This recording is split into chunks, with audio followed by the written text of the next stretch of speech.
સુરતના કોસા વિસ્તારમાં પોલીસની હાજરીમાં જ મહિલાઓ પર હુમલો. ફરિયાદી મહિલાને પોલીસ સ્થળ પર લઈ ગઈ હતી. તે દરમિયાન હુમલો કરાયો. અગાઉ ફરિયાદી મહિલાએ પોલીસ કમિશનર કચેરીમાં પણ રજૂઆત કરી હતી.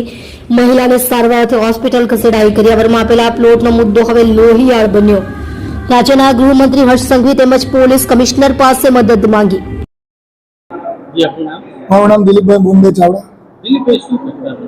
સર, આજે અમે સવારે સીપી ઓફિસમાં ગયા. અમારી બેનનું કન્યાવરમાં આપેલો પ્લોટ સીપી સાહેબને અમે અરજી કરી, બરાબર. તો અમે સાંજે બપોરે અરજી કરીને અમે ફરિયાદ બધું આપીને આવ્યા.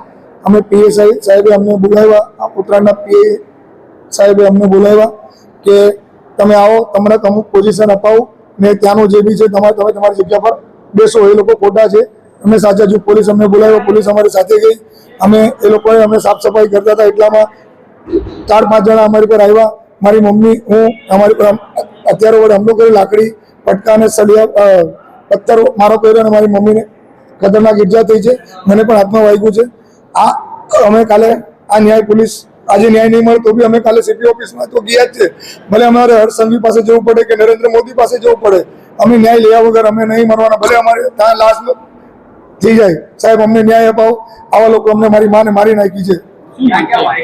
એમને મારી માને અહીંયા બહુ સિરિયસ વાગ્યું છે.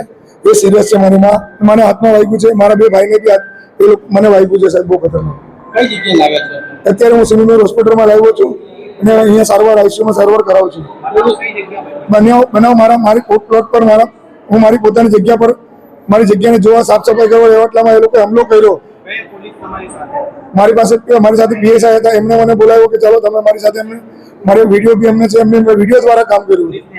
પોલીસની હાજરીમાં મને પોલીસે સાથે ઉભા રહીને અમને આ પોઝિશન અપાવતા હતા. એટલામાં આ લોકો હુમલો કર્યો અને અમે સાહેબ પોલીસની સામે જો અમને આવું કરી શકતા હોય તો એકલામાં અમારી જાનને શું હાજર છે? મારે કાલે હર્ષ સંઘવીને મુલાકાત લેવી પડશે. સાહેબને ગમે ત્યાં હું ન્યાય માટે લડીશ, ભલે અમારું મરી જવું પડે.